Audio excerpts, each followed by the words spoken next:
If you guys did not know, pre-patch for Dragonflight is coming out tomorrow. So that's going to be available on the retail realms. Some of you are excited about it. Some of you, are indifferent about it. I am excited about it. And I think solo shuffle is one of those things that is very intriguing to me. And they just put out a big post. This is actually just hot off the printing press. They just came out with this. So let's check this out. It said, greeting combatants, thank you everyone who's been active in participating and providing feedback on rated solo shuffle throughout the Dragonflight beta. Going into Dragonflight and Season 1, we want to consolidate and provide information about this game mode for clarity and to address some questions we've seen on the forums and social media. All right, great. What is rated solo shuffle? Rated solo shuffle is a rated version of solo shuffle brawl that was introduced in Eternity's End, introducing the game mode playable as a brawl. First allowed us to gather valuable data and information to improve and refine the game mode before attaching rating. So yeah, it was available in Shadowlands. It didn't have rating attached to it, but it was a decent way to farm honor. That was their test run, and now it's for honor. The Solo Shuffle Brawl will be rotated out of the unrated tab and put into the normal Brawl rotation. You'll be able to queue up for rated Solo Shuffle in the rated PvP tab in the Group Finder UI. To queue up, you need to meet the requirement for PvP item level, similar to queuing up for Heroic Dungeons. Additionally, cross-faction is enabled for rated Solo Shuffle, so Horde and Alliance can match together and play against each other. Great. This is something we want for Wrath. It's something I definitely want for Wrath, but you know what? We take it in Dragonflight. This is an amazing thing that just allows everybody to kind of play, increases the player pool. Only positives, in my opinion.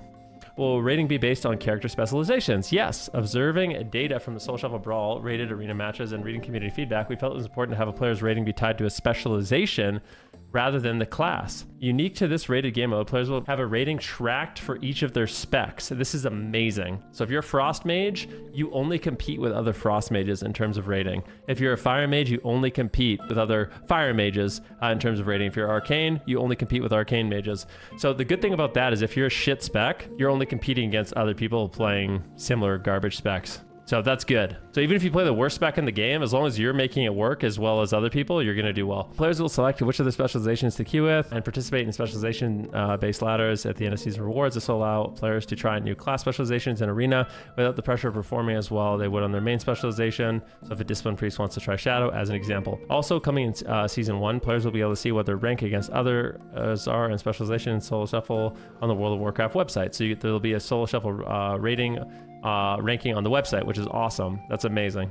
What rewards can I earn? Just like in rated Battlegrounds and Arenas, you'll earn seasonal rewards and achievements, credit towards Vicious Bounce, weekly Great Vault progression, and Conquest, with rewards being based on the highest rating amongst all the player specialization. Players will earn all seasonal titles and achievements that they would normally in rated arenas, with the exception of Gladiator and its associated reward. We felt it was important to keep this unique reward to rated arenas. We recognize that some class specializations may perform others in Soul Shuffle, as well as other having different total representation within the game mode. Because of this, we're introducing a new unique end of season title for the top 0.1% of each specialization in Solo Shuffle. For Dragonflight Season 1, this will be Crimson Soloist. We've seen community feedback around the title and are evaluating it. So you get a rank 1 title, Crimson Soloist. So it's actually, I think this is a named title, right? Crimson is the next season, so it's similar to like the Merciless season. So maybe, for example, it would be like Merciless Soloist, Vengeful Soloist kind of thing, which I think would be really, really cool. If I'm right, I might be wrong about that, but if it's a seasonal reward, that's really, really cool. Yeah, so it's Crimson Gladiator, Crimson Soloist. That's really fucking cool. If you're someone who has limited time to play, you can literally just log on, get your gear in Solo Shuffle, play Solo Shuffle, you're done. It's actually, it's kind of revolutionary for the World of Warcraft PvP scene. Like there's pros and cons to it, right? But I think for a lot of people who just want to play Arena, this is like a godsend. To get your gear, you just queue up by yourself. Like you just play by yourself, get your gear, and depending on how good you are as an individual, you'll earn your rewards. So how's the rating calculated? During the Dragonflight beta, I received feedback on wanting to better understand how rating is calculated. There's a lot of math and calculation that goes on the back end, but effectively the Soul Shuffle match is calculating 6 matches of Arena into 1. When a player enters a match, we determine the expected performance of a player and their matchmaking based off their matchmaking rating. We take all the rounds into account, considering who was on each side and who won, so it matters which specific rounds the player wins and not just the total number of rounds in speculation impact on MMR. That's interesting. We're discussing ways to improve the transparency on how rating change calculations can occur.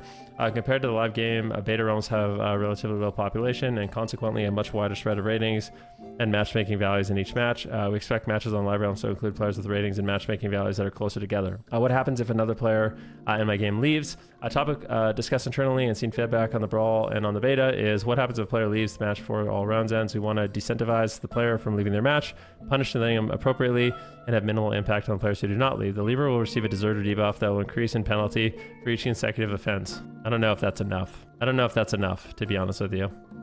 But I think this is a very complicated topic. So, yeah, I'm not exactly sure how that's gonna play out, the deserter buff, but it's very interesting. We'll schedule play of the Blues events in the next few weeks, focusing on solo shuffle and general PvP on beta. So keep an eye out for that. Until then, enjoy the Dragonflight pre-patch, and we'll see you in the arena. Very exciting stuff, guys. So solo shuffle, I think, is something a lot of people have been looking forward to a long time. I hope it doesn't, like, what I hope is solo shuffle is, it's a supplement. It's supplementary to like 3v3 arena, because I do think there's a lot of like, there's something special about finding teammates, playing, you know, a good comp and like learning the comp and getting better at it. I think like there's something very special about that, but I also fully understand that people just want to be able to play. So I think solo shuffle is going to be great for them, and I'm hoping we see like both 3v3 and solo shuffle, and even stuff like rated battlegrounds really thrive in Dragonflight. But yeah, what do you guys think? Is this something that you look forward to?